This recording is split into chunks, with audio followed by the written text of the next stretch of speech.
श्री शिवाय नमस्तुभ्याम। हर हर महादेव। महाराष्ट्र के सिरपुर जिले में सिरपुर जिले के धुले में गुरुजी परम पूज्य पंडित प्रदीप मिश्रा जी के द्वारा शिव महापुराण की कथा, जिसका नाम हटकेश्वर शिव महापुराण कथा है, आज से शुरू हो गई है। ये 7 दिवसीय शिव महापुराण की कथा है, जो कि 1 दिसंबर से 7 दिसंबर 2024 तक आस्था यूट्यूब चैनल के माध्यम से 1 बजे से 4 बजे तक देखी जा सकती है।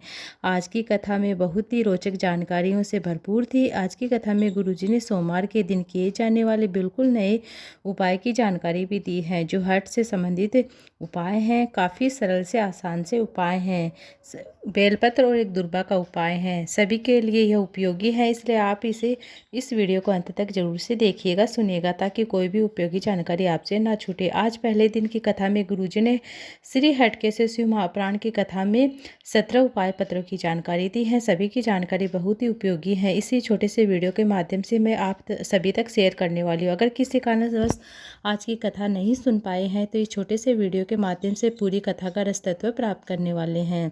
बढ़ते हैं आज की कथा की पहली विशेष जानकारी की ओर। गुरुजी ने कहा है कि अगर महाराष्ट्र के व्यापारियों का विकास देखना है, उनके चेहरे पर उन्नति देखना है, तो महाराष्ट्र का विकास श्रीपुर से देखने को मिलता है। बढ़ते आज की कथा की दूसरी विशेष जानकारी की। गुरुजी ने कहा है कि दुनिया के नज़र में एक शिव महापुराण की कथा है, पर अगर दिल से सुनी जाती है तो समझ जाए कि गौरी शंकर को अपने दिल में बैठा लेना शिव महापुराण की कथा है। बढ़ते आज की कथा की तीसरी विशेष जानकारी की ओर। बढ़ते हैं आज की कथा की तीसरी विशेष जानकारी की ओर। गुरुजी ने कहा कि कर्म का लेख मिटाया जा सकता है, पेन का लिखा हुआ, पेंसिल का लिखा हुआ मिटाया जा सकता है, पर अपने कर्मों का जो फल होता है वह कभी नहीं मिटता है, वह आपको प्राप्त होकर ही रहता है। कर्म की गति को अगर कोई बदल सकता है तो सिर्फ देवादिदेव महादेव ही बदल सकते हैं। बढ़ते आज की कथा की चौथी विशेष जानकारी की ओर। गुरुजी ने कहा कि अभी गिरनेश्वर में जहाँ राघव जी परम पूज्य पंडित प्रदीप मिश्रा जी के पुत्र हैं, उन्होंने शिव महापुराण की कथा करी थी। वहाँ पर एक महिला ने गुरुजी ने बताया कि हमसे प्रश्न किया था कि आप गुरुजी यह बताइए कि कौन गति को बदल सकता है, जो हमारे कर्मों का फल हमें प्राप्त होने वाला है उसे कौन बदल सकता है। तो गुरुजी ने कहा कि गुरुजी ने आज की कथा में बताया कि शिव महापुराण की कथा आपके कर्मों की गति को बदल सकती है। बढ़ते हैं आज की कथा की पांचवी विशेष जानकारी की ओर।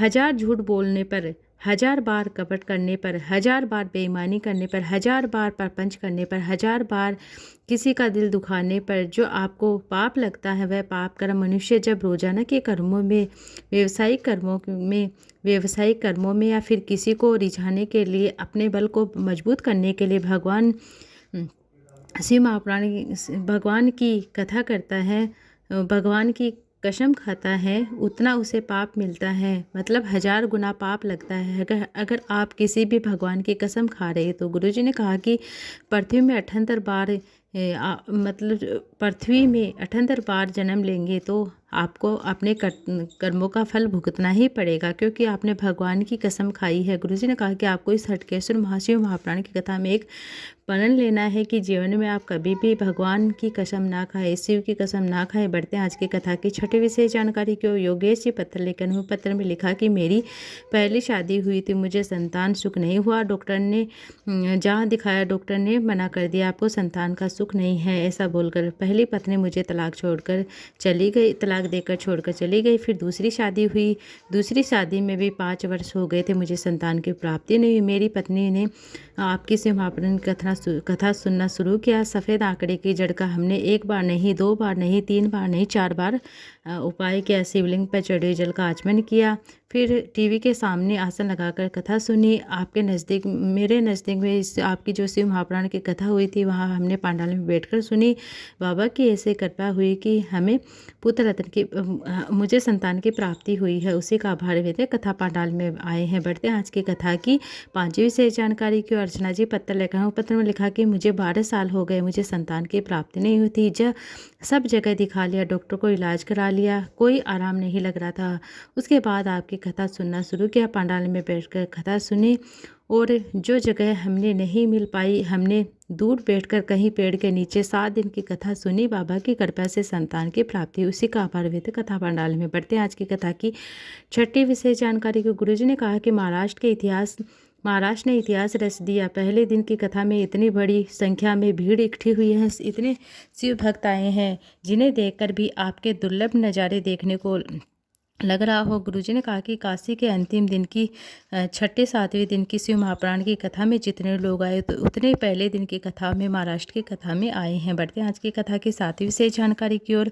गुरुजी ने कहा कि जब शिव के द्वार जाते हैं, शिव पर एक लोटा जल चढ़ाते हैं, शिव और शक्ति हमारे साथ होते हैं। बढ़ते हैं आज की कथा की 8वीं विशेष जानकारी। गुरुजी ने कहा कि काशी की शिव महापुराण की कथा में किसी ने हमसे प्रश्न किया कि गुरुजी, शमशान में शंकर भगवान का जो है वहाँ किसी का जब अंतिम संस्कार होता है तब राख को एकत्रित होती है, उसे काशी में रात्रि में उसका विसर्जन कर दिया जाता है। क्यों?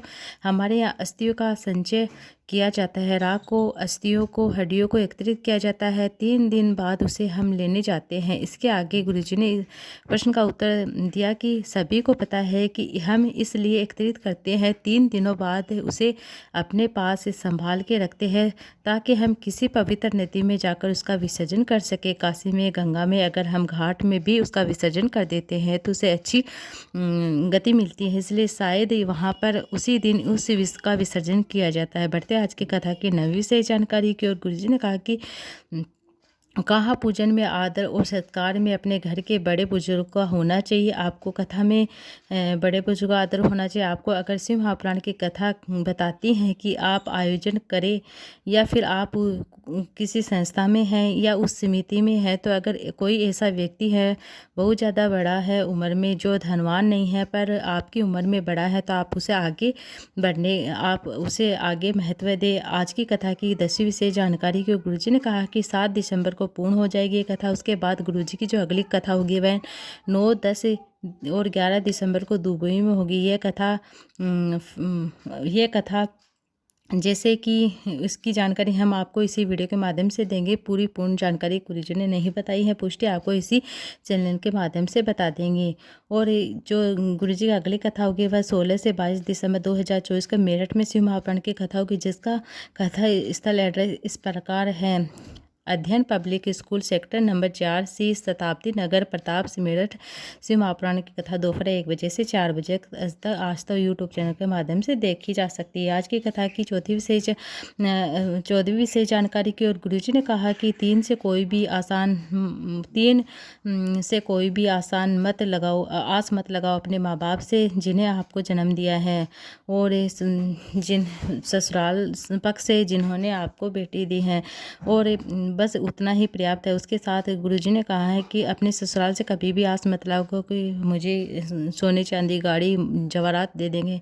तीसरी जगह गुरुजी ने बताया है कि अपनी दुकान में आपके जो ग्राहक आते हैं, ज़्यादा कस्टमर आते हैं, उनसे आस मत लगाओ कि हमें ज़्यादा धन दे देंगे, हम जैसे कि ज़्यादा का लालच करें, क्योंकि एक बार तो आ जाता है, दोबारा वह दुकान में नहीं आता है। बढ़ते हैं आज की कथा की 15वीं से जानकारी की ओर। गुरुजी ने कहा कि पत्र आया, तो गुरुजी ने पत्र में पढ़ा कि एक पत्र आया था जो धुले से था और उसकी पुलिस में जॉब थी। मेरे पति के अचानक पेट में दर्द हुआ था, डॉक्टर ने हॉस्पिटल में भर्ती कराया, सोनोग्राफी कराई, सीटी स्कैन कराया, डॉक्टर ने किडनी में गठान बता दी थी। वह भी कहा कि किडनी खराब हो गई है, ऑपरेशन की डॉक्टर ने बोला है, कहा कि गठान निकालनी पड़ेगी और सबसे पहले किडनी को निकालना पड़ेगा। हमने आपके बताए अनुसार सीहोर जाकर रुद्राक्ष बुलाया और उसका जल का आचमन करना शुरू किया। उसके बाद डॉक्टर को दिखाया, डॉक्टर ने कहा कि ऑपरेशन तो करना ही पड़ेगा, किडनी में निकलेगी। हम निराश हो गए थे, हमने सीहोर का रुद्राक्ष जल भी पी दिया है, फिर भी कैसे ठीक नहीं हुआ। उसके बाद ऑपरेशन शुरू हुआ। डॉक्टर ने मेरे ससुर जी को अंदर बुलाया, कहा कि पता नहीं ये सब कैसे हो रहा है। हमने जैसे ही चीरा लगाया तो किडनी भी हमें सही दिख रही है, गठान अपने आप निकलकर बाहर आ गई, किडनी निकालने की आवश्यकता ही नहीं पड़ी। इसके बाद गठान जांच के लिए गई, उससे कैंसर नहीं निकला। मेरे पति पूरी तरीके से ठीक हो गए हैं, पुलिस में वापस जॉब कर रहे हैं। उसी का आभार व्यक्त कथा पंडाल में। बढ़ते हैं अगली 16वीं से जानकारी। गुरुजी ने कहा कि सोमवार के दिन किए जाने वाले बहुत ही सरल से आसान से उपाय की जानकारी दी है। डॉक्टर को आप दिखाने जाओ, क्योंकि डॉक्टर भी एक शिव का ही रूप होते हैं। एक सरल सा उपाय भी बताया है आपको। एक बेलपत्र एक दुर्बा लेनी है। एक बेलपत्र एक दुर्बा को शिवलिंग में जो गणेश जी का स्थान होता है वहाँ पर आपको अर्पित करना है और बेलपत्र को वहीं पर अर्पित कर देना है। सिर्फ आपको दुर्बा उठाकर लेकर आनी है। ऐसा आपको 16 सोमवार तक करना है। गुरुजी ने कहा कि 17 सोमवार को आपको यह नहीं करना है। 17 सोमवार को आपके पास जो दुर्बा हैं, 16 दुर्बा इकट्ठी हो गए हैं, उन्हें आपको पीसकर गोली बनाकर रख लेनी है। उन गोलियों को मतलब 5 गोली बनाकर रख लेनी है। 5 दिन तक रोज एक एक गोली आपको कुंदकेश्वर महादेव का नाम लेते हुए आपको खाना है। गुरुजी ने कहा कि जीवन में कभी भी दमे की शिकायत नहीं आएगी। आप खाते समय आपको कुंदकेश्वर महादेव का स्मरण करना, लाभ जरूर मिलेगा। साथ ही साथ दवाई खा रहे तो आपको कुंदकेश्वर महादेव का नाम लेकर खाना चाहिए। बढ़ते हैं अगली विशेष जानकारी की ओर। गुरुजी ने एक और उपाय की जानकारी देते हुए कहा कि एक पीपल का पत्ता लेना है और एक दुर्बा लेनी है। पीपलेश्वर महादेव का स्मरण करते हुए शिवलिंग पर आपको उसे स्पर्श कराना है। आपको चढ़ाना नहीं, केवल स्पर्श कराना है। दुर्बा तो आपको अपने पीपल का पत्ता लिया है, दुर्बा लिया है, आपको स्पर्श कराने के बाद आपको हटकेश्वर महादेव का स्मरण करते हुए स्पर्श कराना है और उसका आचमन कर लेना है। गुरुजी ने कहा कि आपकी जो बाईपास हैं, जैसे डॉक्टर ने बताया दिया कि आपको ब्लॉकेज है, बाईपास सर्जरी करनी पड़ेगी, तो आपको सबसे पहले उपाय करना है, फिर डॉक्टर को दिखाना है। डॉक्टर पर विश्वास करे, वह शिव का ही रूप होता है। साथ में आपको ये उपाय भी करना है, डॉक्टर जो दवाई देता है वह भी खाना है और आपको ये उपाय भी करना है। श्री शिवाय नमस्तुभ्यम, हर हर महादेव। मेरे द्वारा बताई गई जानकारी आपको अच्छी लगी तो वीडियो को लाइक ज़्यादा से ज़्यादा शेयर कीजिएगा।